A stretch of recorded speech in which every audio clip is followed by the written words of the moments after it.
Hi, Chloe, and welcome back. Eventually, I plan to move to media outside of just books, but today I have another book for you. Don't worry, this one is much shorter and way less upsetting. It still has some of its moments. It is a Christian book written in the 90s, and the author still holds some controversial. I don't know why I'm using that word. That's not the right word. She holds terrible, bad, harmful views. But this is a children's fantasy book and doesn't feature that many adults. While it is shorter, I will warn you, this book is also one in a three-part series. So we're going to be on this subject for a bit. But this book is pretty charming, and it brought up a lot of thoughts I have on other similar books with biblical inspiration, like the Narnia series. We aren't quite going to get into those comparisons today, and I'll save that for the last books video. So instead, we're going to go over the plot of the book chapter by chapter with a few highlights for the characters, Swan issues, and then I'll go over the two big things that I take umbrage with this time. So let's get into it. Today we're going to be looking at Journey to Joona by Kim V. Engelman. This is a children's fantasy book with biblical inspiration, and it's about 175 pages, published in 1995. This book has a lot of endearing moments and whimsical ideas that remind me of the works of Lewis Carroll and C.S. Lewis. This series is Kim's only work in the children's genre and in fiction generally. Kim does have a kind of interesting dedication. It's pretty passionate.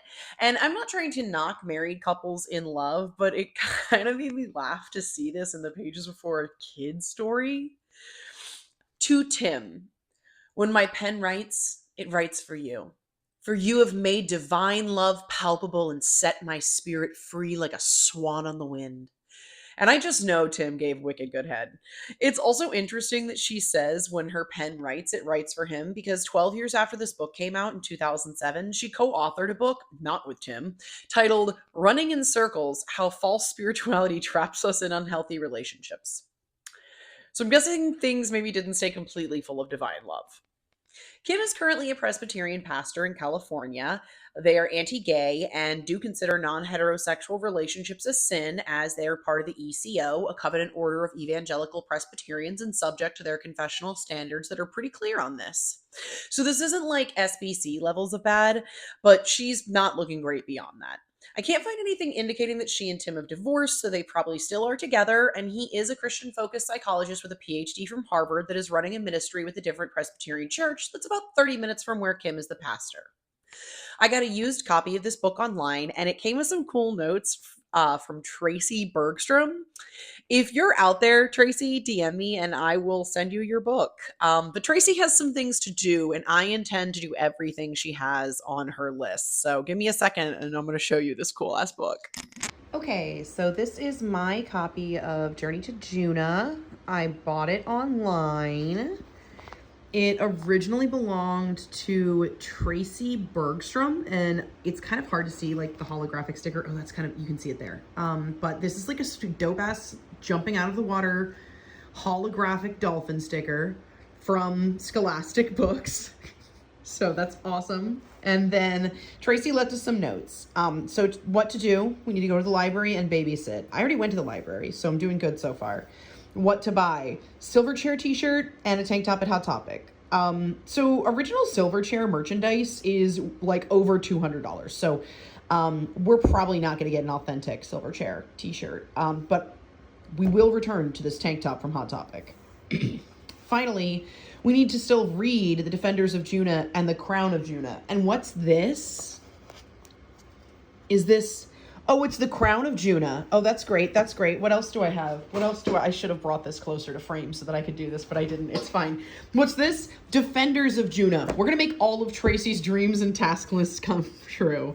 If you are Tracy, I think I said this somewhere else in the video, but if you're Tracy, like, please reach out. I would love to get you back your copy of the book. Unfortunately, Crown of Joona is not from the same person. It looks like someone named SP with SP initials had it. And then Defenders of Joona also doesn't have, like, this one doesn't have a name at all in here. So, unfortunately, this is the only one of Tracy's books I got. I hope she ended up being able to finish the series, and I'm excited that you guys are here to talk about the series with me. Tracy seems like a cool kid, and this is going to be a pretty cool time. I do want to warn you, this is definitely a children's book, so we're going to be, like, first name characters mostly, and we're going to, like, jump immediately into the story. This is a children's chapter book, but it's going to be a cute and mostly fun time, and I am excited. So let's get into chapter 1. We open on Margaret being chased by Ryan and Craig for seemingly no reason beyond having braids and braces. Craig falls into the river that he is chasing Margaret over, and Margaret actually has to be the one to dive into said river to try and save him. They wait way too long for this, Ryan and Margaret. Like, Craig would have been dead by the time they even started to try. Anyway, Craig does get saved by a giant white swan that is described as smiling. We will get into how large he is later. But wait, what's this? Oh man, already? All right, well, it's time for swan issues. There are some swan issues and some swan misuse. I don't think Kim knows about swans. Swans cannot smile, and this image is what it would look like if a swan did have a human smile, and it's frelling terrifying.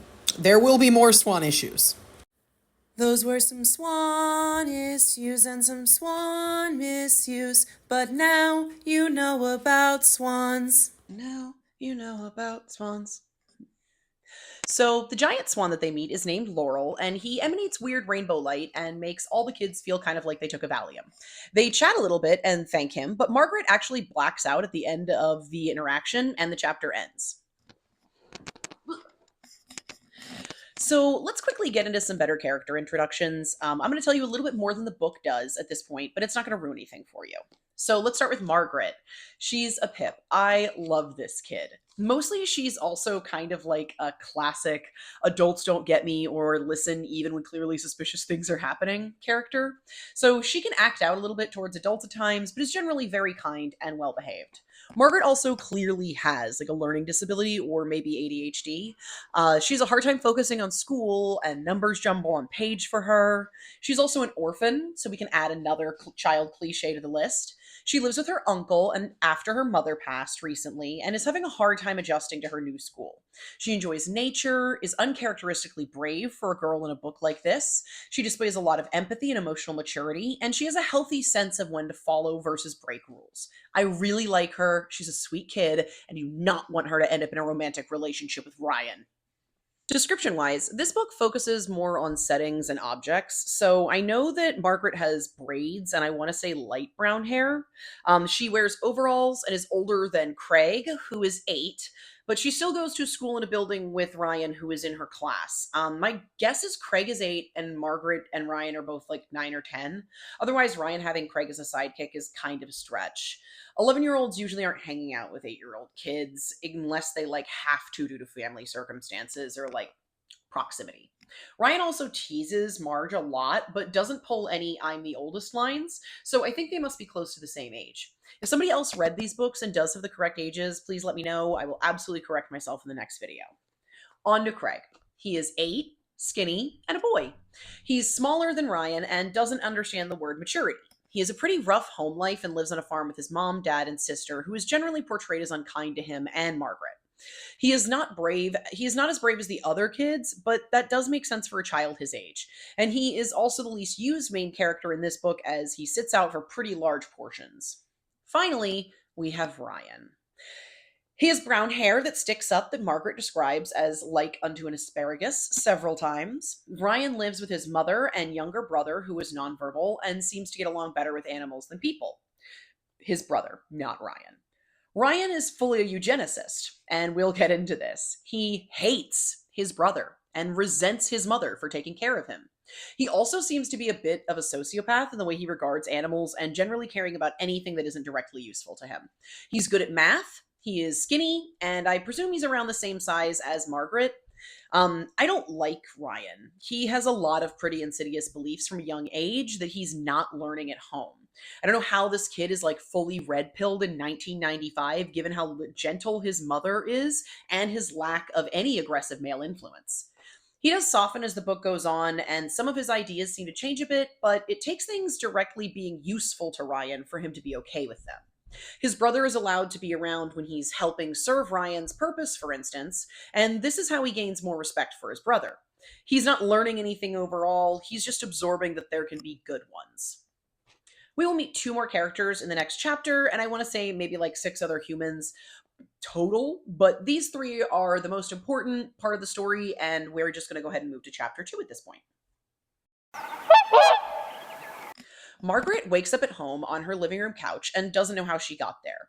She learns from her uncle and aunt, who are not married to one another, they're siblings, that she was found under a tree passed out. There is a lot of concern about this, as it means that she cut through the woods on her walk home where she has been told not to walk, and also, like, the kid was missing for hours. Her uncle has a talk with her and explains he wants her to move to the city with her bitch aunt so she can go back to her old school. He is worried he isn't the right person to help a little girl grow up. Marge hates this. She is distraught. Something is finally going right in her life, meeting a magical swan that makes her feel like she took Valium, and it's going to go away. She cries and pleads with her uncle, letting him know she feels that this is a breach of the trust that they built. And after this argument, he does concede to let her stay if she will be fully honest with him. She actually is. She explains what happened to the kids that afternoon, and her uncle is surprisingly chill with it. Also, as soon as Margaret woke up, she was asking to call Craig's house to make sure that he was okay and that he got home. She really is a good kid. Aunt Emily goes home after this and disappears for the rest of this book, maybe forever. Good riddance. She's a pretty shitty to young children, and this is directly after the traumatic experience of meeting a supernatural swan and her friend nearly dying in the river, and her aunt knows at least about the friend dying in the river. We also find out that after Margaret leaves the room, her uncle opens up a drawer in his study that his younger sister, Margaret's mother, who is now dead, made, and it is a picture of a giant smiling swan labeled Laurel. This guy knows what's up. Margaret gets a note from Ryan saying to meet at his house after school, and it's adding to how distracted she is in the classroom. She then gets handed a D on her math test, and her teacher tells her that she needs to stay after class. She manages to get out of staying today, but starting Monday, she has to stay late to bring up her math grade. This poor girl is daydreaming, having a hard time fitting in, describing numbers as all getting all jumbled together on her math test, and thanks to meeting a supernatural swan and needing to go see Ryan after school, she is so distracted she can hardly pay attention through a single sentence of what her teacher is saying. The teacher is also apparently so exhausted she has bloodshot eyes, despite the fact that the school bully is great at math, Ryan, and her problem student's biggest issue is daydreaming through class. There's absolutely something going on in this woman's private life. Also, also, the teacher likes tulips. This book is in omniscient third person. We have a nameless, fully fourth walled narrator that is describing everything happening as it happens, including internal thoughts and like flashback style memories. That narrator stays in the same room even when Margaret leaves sometimes. And there is a note that the teacher likes tulips. This makes me wonder if maybe later we're going to get to meet the narrator. Like, it would make sense for this note if Margaret was the one narrating to us. It'd be like a little childish note of, like, the teacher likes tulips, but she's not. This is the only instance of something like this in this book. Mrs. Grafton liked tulips. After school, the three kids meet up at Ryan's, and we're introduced to Wilda, Ryan's mom, and Teddy, his younger though larger brother, who appears to be nonverbal but able to communicate through like grunts and gestures. We get a better description of Teddy than any of the other humans. The swans get a good amount of descriptors, but not really as much people. But Teddy, we get all this for Teddy. The boy's face, half shadowed by the hat, looked flat and white. His nose seemed too wide, and his eyes were big, brown, cavernous, dark rings underneath. He is described as lumbering and having large, meaty hands that are moist and thick. It just feels like a very heavy handed Lenny trope to me, and I don't love it given that this kid is like 8, 7. He's not old, he's a child. Teddy makes grunting noises to indicate he wants to show Margaret some kittens he is caring for, and we learn that he often cares for injured and weak animals. Ryan hates this. He is generally disgusted by Teddy, calling him the R word and claiming that his saving these animals is spreading disease and that weak things are meant to die off for the good of the rest of us. This is so hardcore for a kid who's like maybe 10 years old. But his mom tells him off, and the kids go inside after Margaret gets to pet a sweet little kitten with Teddy. Ryan just has to call his brother a monster before the kids can eat some day-old donuts Craig's mom gave him to share. Craig is pretty lost on what happened and doesn't really remember Laurel at all, but Ryan and Margaret both do, and they catch him up. We then find out that early that morning, Ryan had an encounter with Laurel on his own, and he was told that their help was needed. They agree to meet at 6 a.m. the next morning so that they could all call Laurel at the river together. This is going to be a time. Ryan does give a pretty admiring description of this encounter. He hears music, Joona music, and describes, so Laurel was sitting there in the sunlight looking mighty handsome. That swan is whiter in the sunlight than anything I can think of. He's like a white pearl is white, or like snow when it first falls. Of course, Ryan likes white things. He also explains that he had some pretty intense feelings of elation and wanted to physically be a swan when he was with Laurel. And that's weird. The kids meet and call Laurel early the next morning. They swim into the water to get to him, and he lifts them onto himself with his neck. There are some swan issues and some swan misuse. I don't think him knows about swans. Swans cannot lift like this, bro. Laurel is a huge swan, and that is clarified in the book. And I did a lot of looking around for info on how much weight a swan's neck can lift, and I honestly could not find a thing. So I'm going to go ahead and say that there is no way in hell a swan can lift a child with its neck onto their back, because swans don't lift things with their neck. I did find a forum response to someone asking how much weight a swan could potentially carry, and that expert said it might be possible for a 30 to 40 pound swan to carry between 5 and 6 pounds. If Laurel is 500 pounds, which is absolutely insane, he could max out at like 100 pounds during flight, but there is no way 3 children are riding on a swan. It would need to be over 1,000 pounds to support that. And remember that swans have hollow bones. That bird would be larger than an elephant. Those were some swan issues and some swan misuse, but now you know about swans. Anyway, all that got brought up for the kids and Laurel to all immediately get back out onto the riverbank. Craig kind of officially meets Laurel now and is tripped out by him talking, to which Laurel reveals all birds could talk until they forgot how. That has a lot of implications, which Kim does not feel are her responsibility to explain. Laurel requests help and tells the kids that this whole thing needs to be kept a secret in a way that only a predator would, by making the kids swear not to tell anyone, except Uncle John, who already knows, because Laurel was upfront right away and said she already told him. Speaking of, when Mark mentions that she was honest with her uncle about Laurel, this Frelin Swan psycho is like, no worries, kid. Your mom was nice to swans before she died, and she's literally the swan queen in heaven. This young woman is an orphan and was told her mother is still fully mentally present and alive in swan heaven right now. She, of course, begs to see her mother, and Laurel explains they may be able to visit, but they cannot touch down, or Margaret can never leave. She's fine with this. Of course she is. She misses her mother enough that life at present is miserable for her. Does that mean that she's not in normal heaven, like her mom isn't in heaven? Does heaven exist in this book? Does God exist? Do only swans and humans who help swans experience an afterlife? We probably won't ever find out. But Laurel will use this to manipulate Margaret into compliance by telling her that the passage to Joona is blocked, so they can't get to her mother for a visit. He goes on to explain the bulk of the world building for the book over the next few pages, so I'm actually going to read directly from the book. Before time even came to be with us, children, Joona has been a place where suffering swans go when they have had all that they can take of this life and are ready for something better. Every so often I come to gather all the suffering swans who will follow me, and I take them back to Joona. I have always been a chief messenger of Joona. It is impossible for the suffering swans to find the passageway from Earth to Joona on their own unless they allow me to lead them to it. Actually, children, you cannot imagine how perfectly cynical and suspicious most swans are. It's very hard convincing them to believe that Joona was made just for them. Many of them won't come back with me, and because they refuse to accept that joy, it is still possible for them. Mess that up. I don't want to read this thing again.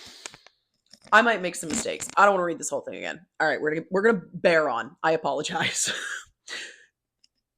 Joona was made for joy, children, only for joy, and nothing else. It is mostly made up of sparkling water with one large glistening rainbow shining in the sky. The rainbow watches over the land and often will sing songs to the swans as they dive through colorful boughs of light and echo back the rainbow's melody. The swans that live in Joona are so happy and well fed that they are always slightly plump. They grow sleek, long feathers that feel like satin. Swans grow to huge sizes in Joona and have great strength. Each time I bring in a new band of suffering swans, the rainbow cheers and grows brighter. Joona thrives and lives because it is open to any swan who might be suffering, and the land cannot continue to exist unless it is shared. Which brings me to the point. The swan paused and cleared his throat.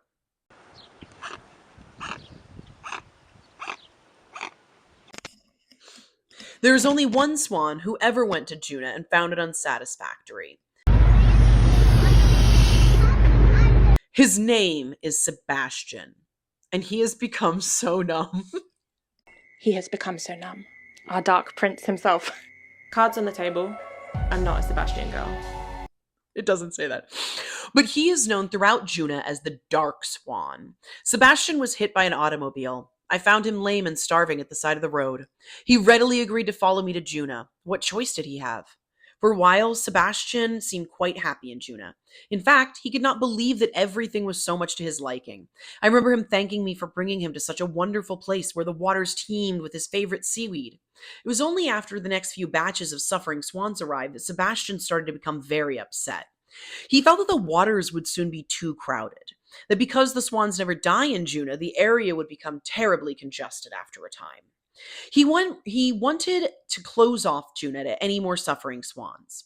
I remember when he approached me, because I am Joona's chief messenger, I am easily accessible when not on assignment. On the floating island that sits in the middle of the waters. It is a beautiful island filled with lilac bushes and pine trees. The swans always know where they can find me. I am under a certain lilac bush by the edge of the water, always ready to talk with any swan who ever has a question or concern. I welcome the visits gladly. However, when Sebastian arrived, I shuddered. I had never seen a swan in Joona look so upset before.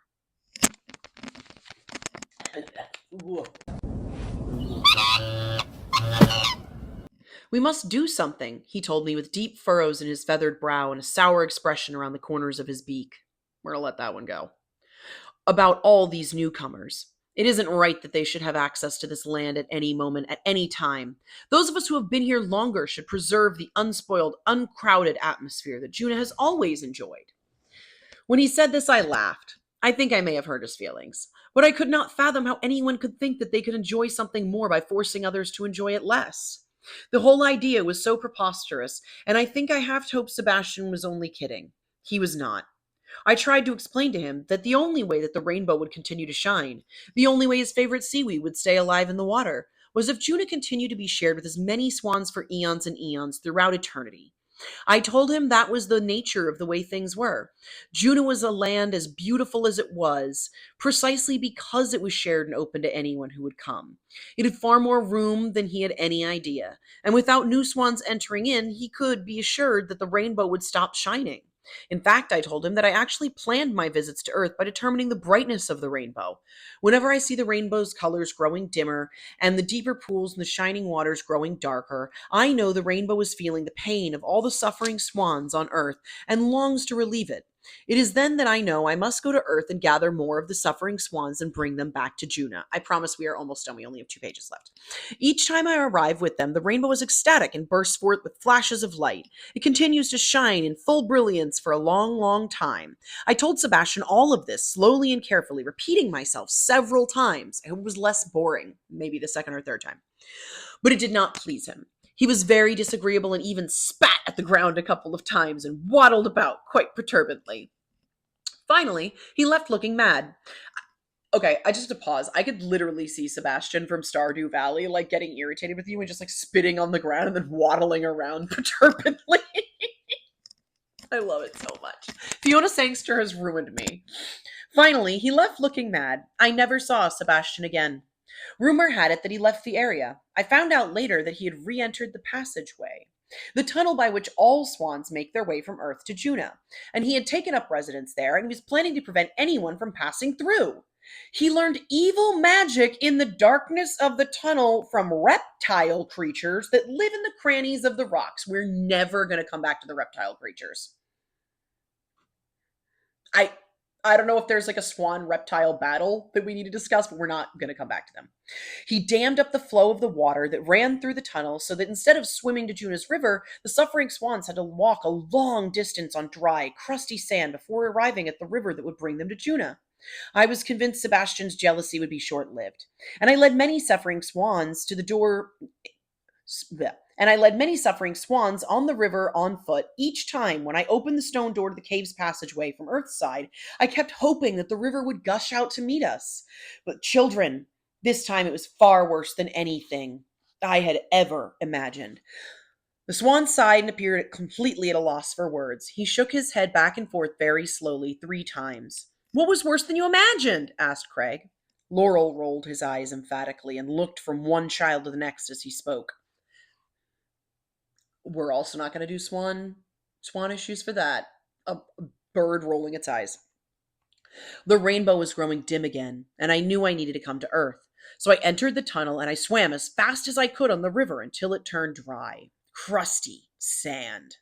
I made a left turn, the usual way to Earth, and I got only a couple 100 yards when I heard a loud rushing sound. So I looked back to see what was happening, and I saw a large wave hurtling towards me through the tunnel. It was ugly, green, slimy water filled with dirt and debris. I wasn't sure it would knock me over, but the wave never got to me. It receded a few feet behind me, and when it did, however, it left a wall of dirt, rock, ruds, sludge, and seaweed, so big that it completely blocked the passageway. It is the magic of the dark swan, children. The passageway to Juna is now blocked, and neither I nor the suffering swans can get through. I have been here on Earth far too long already, like a meeseeks. I know that if I don't get back to Juna quickly, the rainbow will fade and Juna will be in darkness. And if the rainbow fades completely, children, there can be no life in Juna ever again. Laurel goes on to describe how dangerous the tunnel is, and Craig is pretty scared at this point. He says he can't do something like that, and at first Laurel seems empathetic to this, but then he just kind of guilts the kids about how important all of this is, and they end up agreeing. Margaret then gets to pluck a feather from Laurel for luck. We can't have 2 swan issues in one chapter, and we're not going to talk about any of the other many swan issues, so I guess it'd be like the 5th swan issue. But this is a brown and black speckled feather that white swans would not produce. Okay, let's take a quick break before we hit chapter 5 because I wanted to take just a quick moment. We went over Tracy's desires for Juna earlier. I did get this tank top at Hot Topic. Apparently, I'm shit posting IRL now, so I own a Jar Jar Binks tank top, which is this is a joke. It's a joke. It's a joke. Anyway, we have the Hot Topic tank top, and I just wanted Tracy to know that I respect her wishes and will fulfill them. So, anyway, let's get back to the book. This chapter is basically the 3 kids meeting up after midnight to go help Laurel and taking an exhilarating flight. This is physically impossible because bird bodies require a delicate balance of weight to fly, which is why birds have minor physical deformities can struggle with flight. Ryan is notably afraid of heights, but Laurel and Marg kind of invalidate him into not being afraid. I don't know. They just sort of neg him and also encourage him, and then he's more okay with things, and they have a lovely, fun time on this very high up flight. I'm not going to do a whole swan issues on this because it's not actually about the swan, but they do go up to an airplane height, and apparently none of the kids get lightheaded or black out now, or when they're coming back down.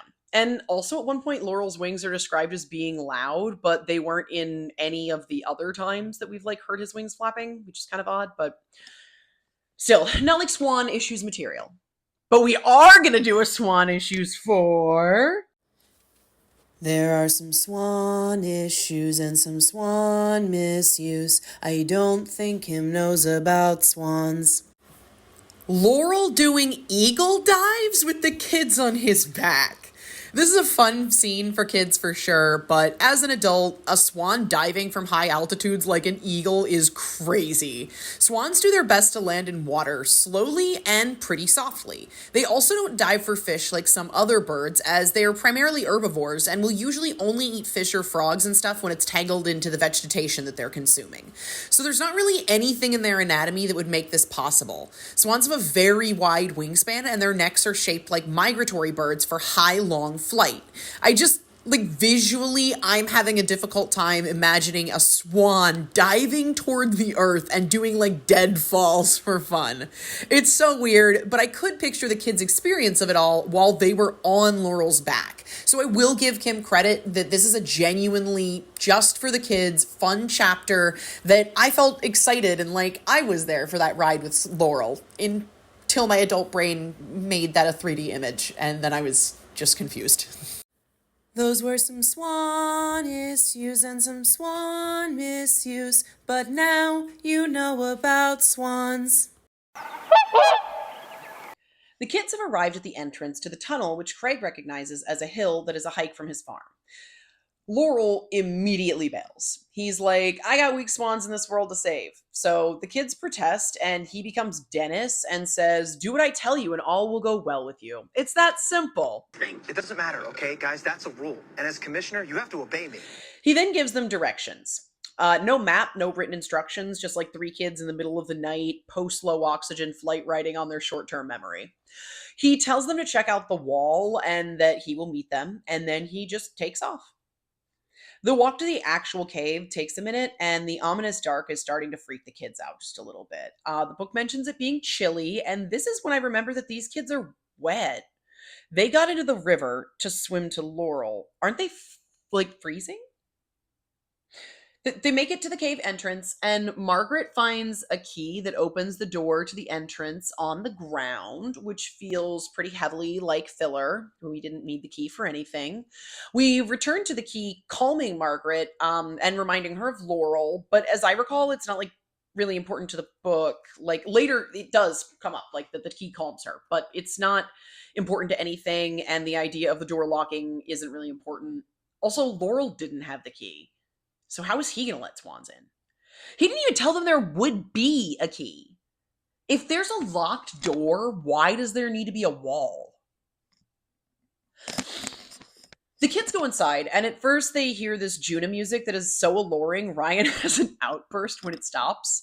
And then once they get some torches and look around, they see that it's like hella dry and sandy. Now inside the cave, the kids can hear a roaring noise, assumed to be the river, and they start to follow that, which is pretty smart. Our darling 8-year-old Craig trips over a swan skeleton, and that's all he can take. He runs back out of the cave in fear, and his friends just watch him go. Ryan explains he's going to stay with Margaret because it's not safe by herself. Again, Craig is an 8-year-old. He also reveals that he wants to be a doctor. Ryan does. The ableist, deeply unempathetic eugenicist 10-year-old is going to be a doctor, of course. They continue through the cave and see more bird skeletons as they go, presumably like swan skeletons, but whatever. Eventually they reach a dead end, but once there, they notice one of the cave walls has these glowing green, scary writing on it, and it says, this is a really bad poem, I'm sorry, okay. Here once upon a time a passage was formed. It led to the paradise of the swans, or so they said. No one ever made it through, though it was tried. For paradise left cannot be reattained. Longings once fulfilled and then abandoned do not come again. Therefore, beware, you who tread this place. Leave now with good intent and stay far, far away. The magic of the dark swan is likely to appear. There is no passageway, no paradise, no river, only death awaits you here. Maybe it's just like a really long, weirdly formatted paragraph, but it's formatted like a poem. Contrary to the poem, the wall actually is very dry mud and crumbles as they pull at the roots and sticks within it, so it shouldn't be that hard to take down. The kids hear Craig's calling to return to the entrance of the cave, and they find Laurel there. Craig gets shamed for being afraid, and they agree that tomorrow it will just be Margaret and Ryan. This is a Teddy chapter. Margaret sees Teddy in the park on her way to school feeding birds. He's waded out into the water and is trying to feed a particularly weak looking swan, but every time he does, the other swans either steal the food or like just attack the injured swan repeatedly. After trying to help the bird, it eventually takes flight, continuing on with the other swans bullying it.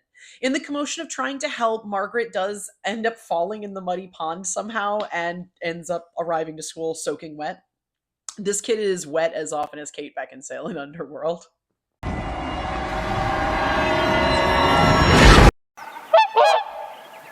All right, more filler. This entire chapter is just Craig's dad coming home drunk, being shitty, revealing something is eating the corn he is trying to grow so their crop will not come in, and Craig's mom demanding that he get help for his issues. 0 out of 10, I hate it. It's the next night, and Ryan and Margaret meet up. While waiting for Laurel, Ryan offers to help Margaret with her math homework, and she's solidly mature about not being offended and accepting help, and immediately schedules to meet with him at 4:30 in the afternoons to work on her grades. This kid's just, I love her. She's a delight. Laurel ends up showing up, and he explains that he's been getting lots of help finding swans in need from Ryan's brother, Teddy, who he also reveals prefers to be called Theodore, which we will call him from now on. This leads to the children discovering that Theodore can talk to animals.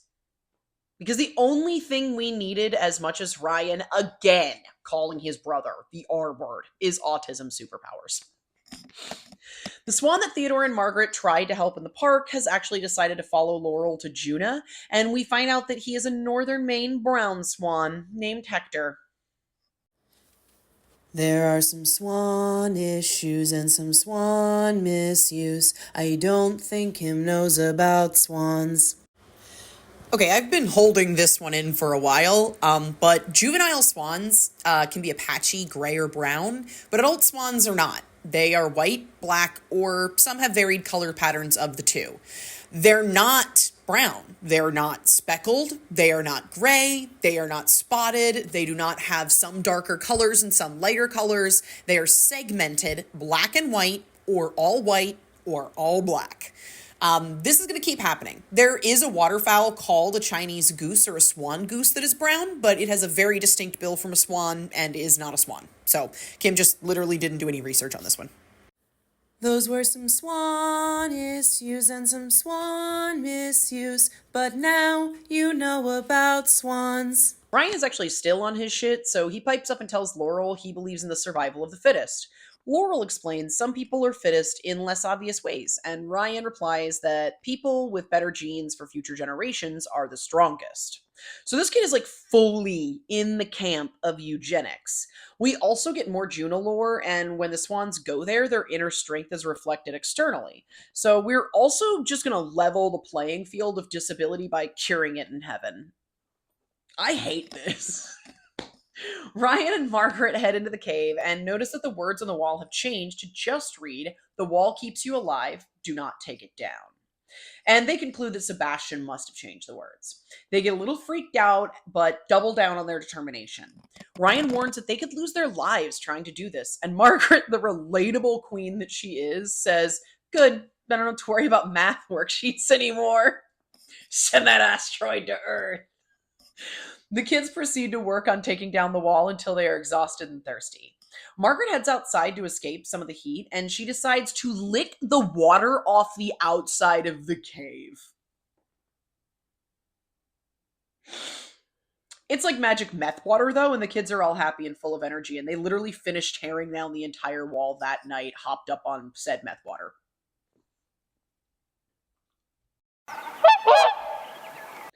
With the wall down, yeah, that's literally all it took. Yeah, with the wall down, Ryan and Margaret decide to head further into the cave toward the rushing river noise. It continues to get hotter and drier and sandier as they go. They find the river but are met by unmoving swans that they eventually realize are also skeletons, just like standing in place. A green mist descends with a bad smell, and they hear a voice telling that the water is contaminated now and is what killed the two swans by the river. The kids protest at first, but the voice explains Laurel sent him to warn them. The green mist leaves, and the two confused friends turn around and attempt to go back, but they cannot make up the sandy embankment that they came down initially because it's very steep, and they're getting more and more tired. As they get more exhausted and dehydrated, and before they can even make it back to the riverbank, Margaret collapses. I need this cave that contains a river but is also so hot and dry for some puppy sweet potato treats. I think that it would like dehydrate things supernaturally fast. Margaret remembers the magic feather and calls for Laurel's help. He magically arrives and splashes the water on them from the river to revive them, because this is the same meth water from the outside of the cave. So they are now rejuvenated and they hop on Laurel. He gets them out of there for the night, promising to pick them up the next night and take the weak swans to Joona with them. Ryan comes over to Margaret's after school to work on math, and through a phone call, we learn that Uncle John has agreed to help Craig's mother with something, presumably having to do with his father's issues lately. Uncle John is working at the hospital that night, so it's easy for the kids to sneak out, but he can't assist Craig's mother until tomorrow because of this. When Ryan and Margaret make it to the rendezvous, Laurel informs that he has 40 swans with him. They have a moment of realizing that once Laurel leads the swans to Joona, they may not see him again. I'm not really sure why this is the case. He's mentioned that he comes back to help more swans as part of his like ambassador gig, so this is kind of sudden. The kids are upset, but then like weird shit goes down. Margaret buried her face in the swan's feathers and let out a few muffled sobs. Ryan turned again to look at the river. The swan began to tremble. I feel this loss very deeply, Laurel said softly. Children, stay close to me for a while. It gives me strength to feel you close. They sat around him, cross-legged on the ground, caressing the long white feathers that glowed silver in the moonlight, petting the sleek neck and letting their tears fall silently. The swan's eyes filled and spilled over. The fuck? Two big white swans named Samson and Priscilla are actually carrying Ryan and Margaret in this case for the trip to the cave. When all the swans are airborne, Laurel is suddenly, like, unceremoniously shot with a bullet by a human that we do not identify in this scene.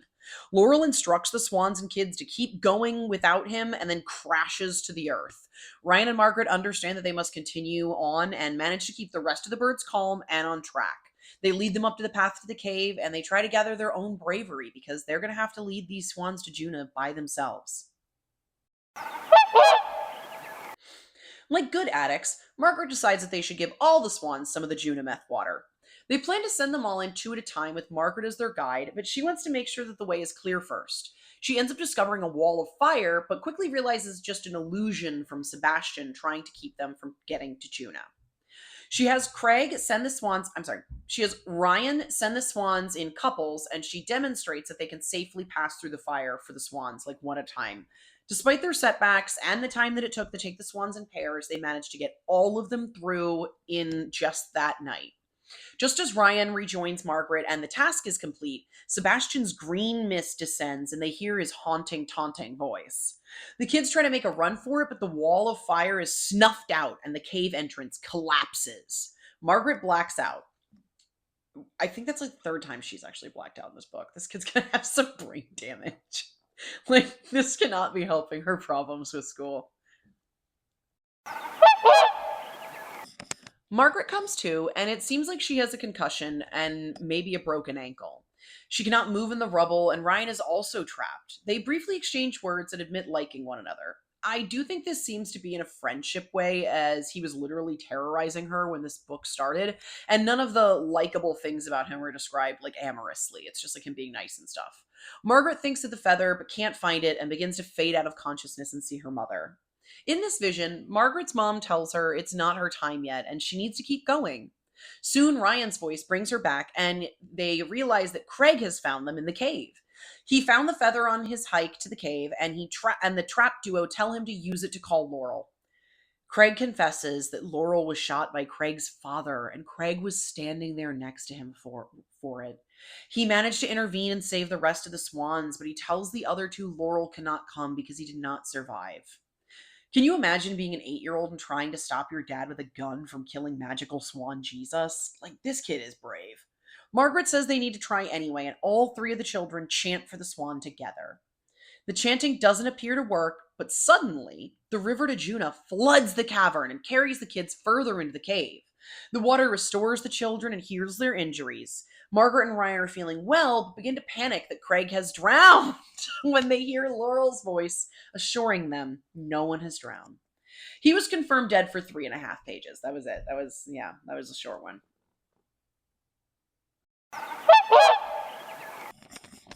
All three children are well and thrilled to see Laurel. He is alive, but he does have a wound. This is disgusting. The red mark on his chest was a deep wound, deeper than any Margaret had ever seen. It went way, way into his heart.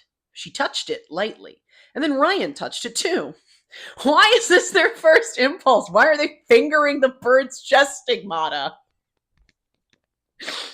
Laurel ends up giving the kids a ride to Joona. He flies them around so they don't touch down and get trapped in this realm. He takes them around to see some cool shit, and the swans sing a song to the kids. Again, like, poetry is not this woman's talent. How beautiful the rainbow's like that reverses death. How beautiful the great white swan whose death became our life. How wonderful the children who led us out of fright. As long as we live, we will thank you. Thank you. Thank you. And like, yeah, that fully tracks as a hymn you'd sing in church. But why are they singing it to the kids like they're gods now? Hopefully these kids get to go to Swan Heaven when they die, because it seems like they're pretty well respected there. They all visit the swans they saved, and Margaret is even able to see her mom, who is in human form. She's the human swan queen in Swan Only Heaven. I have a lot of questions that won't be answered. The kids beg repeatedly to stay in this heaven because they're like high from Joona. And Laurel says it's not their time. So I guess they also get to be humans in Swan Heaven later. Yeah. That's got to be how it works, right? At any rate, Laurel brings the kids home and then goes to stand in the middle of the road and almost gets hit by Craig's dad and Uncle John, but they stop just in time. This was like a weird addition, but Craig's dad identifies Laurel as the one who ate his crops and that he shot, but he says he didn't realize that the swan was Craig's pet. Let's come back to the fact that this swan is like at least 500 pounds, and he's just like, my son's pet. Uncle John also recognizes Laurel.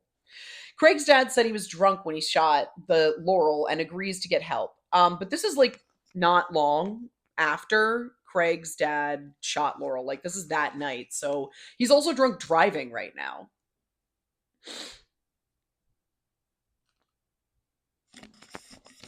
But he does agree to get help, so guess that addiction is solved. Uncle John says he should have believed Margaret right off. He did. Everyone is on good terms again, and Laurel departs and does his victory call. The end. Cute, fun, creative, wild time. Less fun, the icky stuff that she needed to put in there, but I'm honestly down for book number 2. I'm definitely going to read it, and I can't wait to tell you about it. Okay, let's talk about things I take umbrage with, because I always do. Number 1, very obviously, the autism representation. It is bad. It's so bad. It is bad the whole time. Then the only thing that seems to be teaching a moment is basically like, don't worry, sometimes autistic people can talk to frelling animals and help you get to Swan Heaven. So they don't have to die for being weak and poisoning the gene pool. I will say it does seem like Ryan is more and more aware than half the adult population of the United States when it comes to how autism happens in humans. He is fully locked into the genetic factors and never once blames vaccines. So, win? I'm glad we don't fully have a Lenny moment where Theodore is ever violent, but I am still very concerned about where Ryan is learning what he is learning or why it's actually bad. His views are meant to be extreme, alarming, and mean, but we never get told why they are bad beyond the idea that Theodore can in fact be useful. There's nothing to indicate that if he wasn't helpful, he would still be worthy of respect or even a life. We also never address the way that Ryan's views affect his family dynamics. We don't meet his father, and we are told that Ryan thinks his father left because of Theodore. Obviously, this would create resentment, but then his mother is so caring and patient with Theodore, and I think that it's easy to see Ryan as feeling twice as abandoned.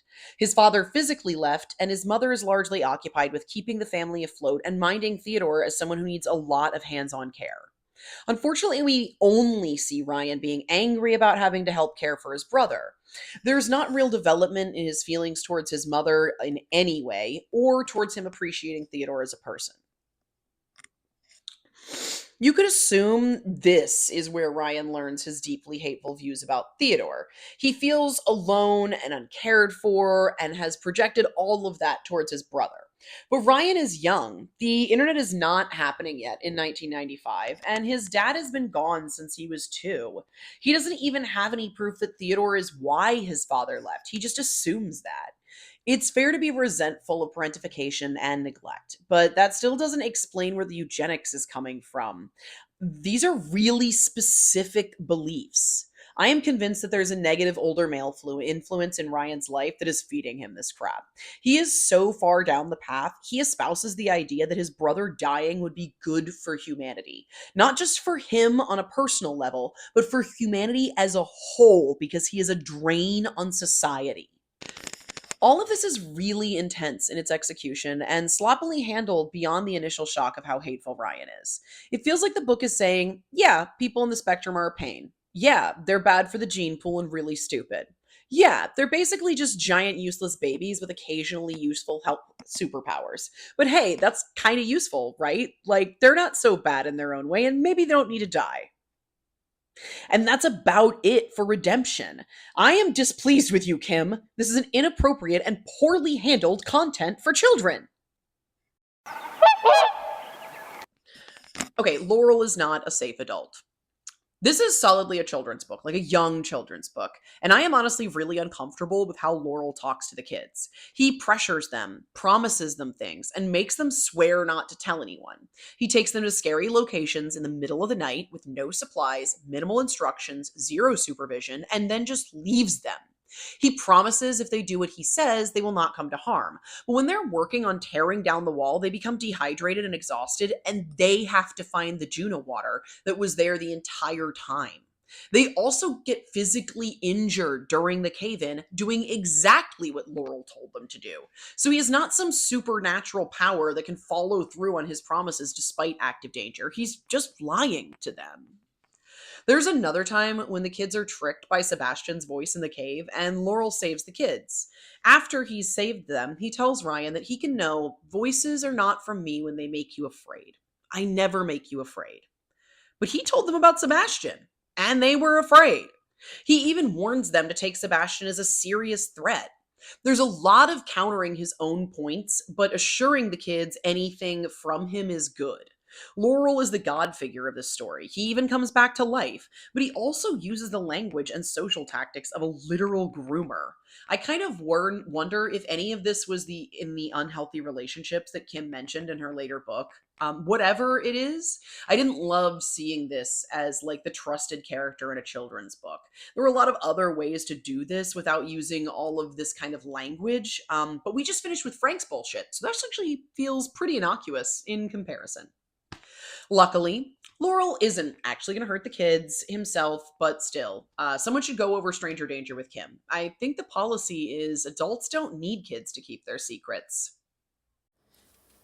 There are some swan issues and some swan misuse. I don't think him knows about swans. Swans do need children to keep their secrets, actually. Those were some swan issues and some swan misuse, but now you know about swans. I stand corrected. Well, that's all I have for you today, Chloe. I hope this was fun and less tedious. I have already started reading Crown of Joona, so I will see you soon. If you like the video and want to see more, you can follow me, and then you too will become a Chloe, the fairest of all earth creatures. Feel free to leave me a comment if you have a future book suggestion, thoughts to share, corrections, or just want to say hi. Have a great day.